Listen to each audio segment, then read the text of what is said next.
تھوڑا تھوڑا یاد کریں گے. تو اسی لیے اردو ترجمہ آ جائے تو قرآن پاک سمجھنا آسان ہو جائے گا، اور عربی ترجمہ جب آ جائے گا تو قرآن پاک کو یاد کرنا آسان ہو جاتا ہے اور یاد رکھنا بھی آسان ہو جاتا ہے. تو اسی لیے میں اور آپ آج سے ارادہ کرتے ہیں کہ ہم صاحب قرآن مومن اور مومنہ کا کردار اپنائیں گے، اور دینی تعلیم کے لیے بہترین استعداد کی بنیاد رکھیں گے کہ عربی گرامر جب سیکھ لیں گے کتاب اللہ کو بھی سیکھیں گے. اس کے علاوہ آگے پھر مزید بھی ہم کوشش کریں گے انشاءاللہ تبارک و تعالی.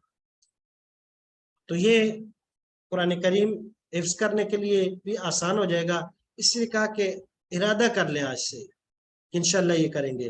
تو قرآن عربی سے ہم شروع کریں گے، حفظ قرآن کی بھی کوشش کریں گے، دینی تعلیم کے لیے بھی کوشش کریں گے، عمل بالقرآن کی اور دعوت بالقرآن کی، تاکہ وجہ ہے کہ ہمیں اس قرآن کی شفاعت نصیب ہو جائے، شفاعت نصیب ہو جائے. تو یہ ہمارا مقصد تھا تاکہ ہم اپنی نیت کو کلیئر کر لیں اور آگے تاکہ ہمارے لیے سیکھنا آسان ہو جائے انشاءاللہ تبارک و تعالی. جی اب یہ کچھ چیزیں ہیں جو طلبہ کے لیے چند ہدایات ہیں، غور سے دیکھیے گا. قرآن شریف نازل کیے جانے کے مقاصد میں سے ہے کہ ہم نے کرنا کیا ہے. یہ کتاب جیسے کہ قرآن مجید میں ہے کہ کتاب جو ہے یہ تدبر کے لیے آئی ہے، غور فکر کے لیے آئی ہے اور تذکر کے لیے آئی ہے کہ اس سے ہم نصیحت لیں. تو یہ کیسے ممکن ہے؟ قرآن کریم میں اللہ تبارک و تعالیٰ کہتے ہیں کتاب انزلناہ الیک مبارک لیدبروا آیاتی ولیتذکر اولو الالباب. یہ قرآن کے نازل کیے جانے کا مقصد ہے. اللہ پاک کہتے ہیں کہ کتابن، یہ کتاب انزلنا ہم نے اتاری ہے، الیک اے میرے پیغمبر آپ کی طرف، مبارکن بڑی برکت والی ہے، ہر لحاظ سے برکت ہے، سینے سے لگائے چومیں، ہر لحاظ سے برکت والی ہے، پڑھیں، برکت اس میں ہے. اچھا صرف برکت کے لیے کا نہیں، لیدبروا، یہ کتاب اس لیے آئی ہے، اس کا مقصد یہ ہے تاکہ غور فکر کریں اس کی آیات میں. پھر وَلِيَتَذَكَّرَ أُولُو الْأَلْبَابِ، اور صاحب فہم عقل والے لوگ جو ہیں وہ اس سے نصیحت لیں. اب یہ ہے کہ تدبر اور تذکر کیسے ہوگا؟ کہتے ہیں کہ اخبار پڑھنے کے لیے تدبر کی ضرورت نہیں ہے، لیکن کیا آپ سائنس کی کتاب اس طرح پڑھ سکتے ہیں؟ تو اس لیے غور تبھی کریں گے کہ جب اس کو ہم سمجھنے کی صلاحیت حاصل کر لیں گے. لہٰذا اب ضرورت ہے کہ اس کو سمجھنا ہے. اور تذکر کیسے ہوگا، نصیحت حاصل کرنا کیسے ہوگی؟ کہ قرآن کریم کی آیات جو ہم سیکھتے جائیں گے ان پہ عمل کرتے جائیں، ان پہ ہم عمل کرتے جائیں تاکہ دنیا اور آخرت میں ہم فلاح پا سکیں. دیکھیں قرآن کریم سیکھنے کا مقصد وَلَقَدْ يَسَّرْنَا الْقُرْآنَ لِلذِّكْرِ فَهَلْ مِن مُّدَّكِرٍ. اللہ پاک خود کہتے ہیں کہ ہم نے تو قرآن کو نصیحت کے لیے بھیجا تاکہ اس سے نصیحت لی جائے، اس سے اپنی زندگی گزارنے کے طریقہ کار کو سمجھا جائے. تو کیا کوئی ہے نصیحت لینے والا؟ تو نصیحت حاصل کرنے کا مطلب کیا ہے؟ ایمان کامل اور عمل صالح پر آ جانا. ایمان کامل ہو جائے اور اس کے بعد نیک اعمال کرنا میرے لیے اور آپ کے لیے آسان ہو جائے، اور ایمان توکل کے اعلیٰ درجے پر ہو جائے. وہ کیا ہے کہ جب اللہ تبارک و جب قرآن کریم کی آیات کو پڑھے تو یقین ہو اور اس اللہ پر توکل بڑھتا جائے. اور یہ وہ تمام چیزیں ہیں کہ جو نصیحت کے لیے آ جاتی ہیں. عمل صالح جان و مال دونوں سے ہوگا. الذین یقیمون الصلاۃ ومما رزقناہم ینفقون. عمل صالح دو ہے، ایک نیک اعمال کرنا اور دوسرا نماز قائم کرنا، یہ جتنی بھی عبادات ہیں، اور دوسرا جو ہے اللہ کے راستے میں خرچ کرنا. اور نصیحت حاصل کرنے کی علامت یہ ہوگی کہ جب میں اور آپ قرآن پڑھیں گے ہمارا دل مطمئن ہوگا، ہمارا ایمان کا لیول بڑھے گا. تو اس لیے اللہ تبارک و تعالیٰ مجھے اور آپ کو قرآن سیکھنے کی توفیق عطا فرمائے. اب پھر قرآن سیکھتے ہوئے سیکھنا کس سے ہے؟ کہا سیکھنا اس سے ہے کہ قرآن سیکھتے ہوئے تین چیزوں سے بچنا ہے. تین چیزوں سے بچنا ہے. جیسے کہ حدیث شریف میں آتا ہے من قال فی القرآن بغیر علم فلیتبوأ مقعدہ من النار، جو قرآن سیکھتے ہوئے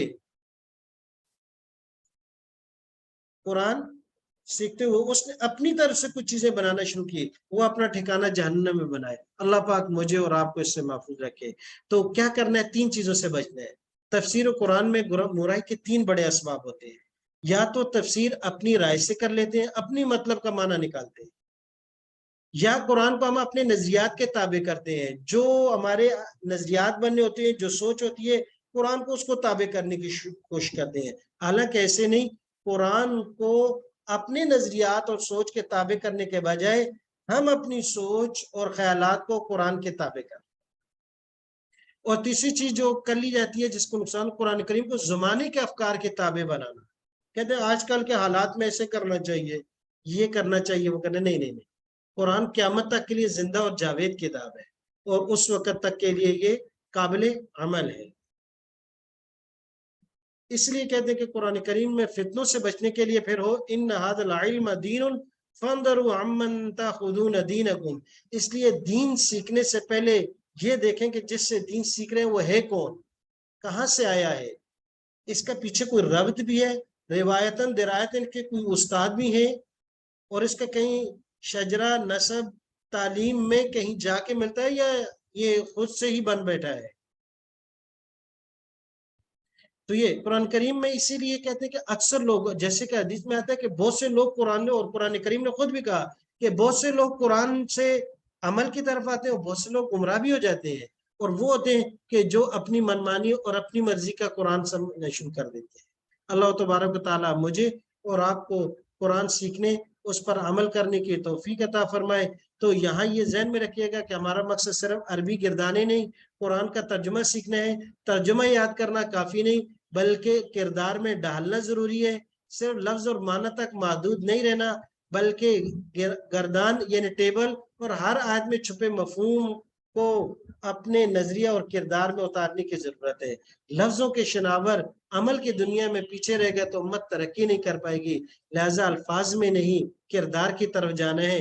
اللہ تبارک و تعالی ہم سب کو قرآن پر عمل کرنے کی توفیق عطا فرمائے۔ تو انشاءاللہ تبارک و تعالی اگلی کلاس میں ہمارا لیول 1 جو 20 اسباق پر مشتمل ہے، انشاءاللہ باقاعدہ طور پر شروع کریں گے، جس کا خلاصہ ہمارے سامنے ہے، لیکن اب اگلی کلاس میں پڑھیں گے۔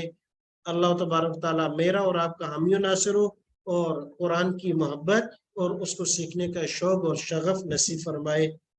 وآخر دعوانا الحمدللہ رب العالمین۔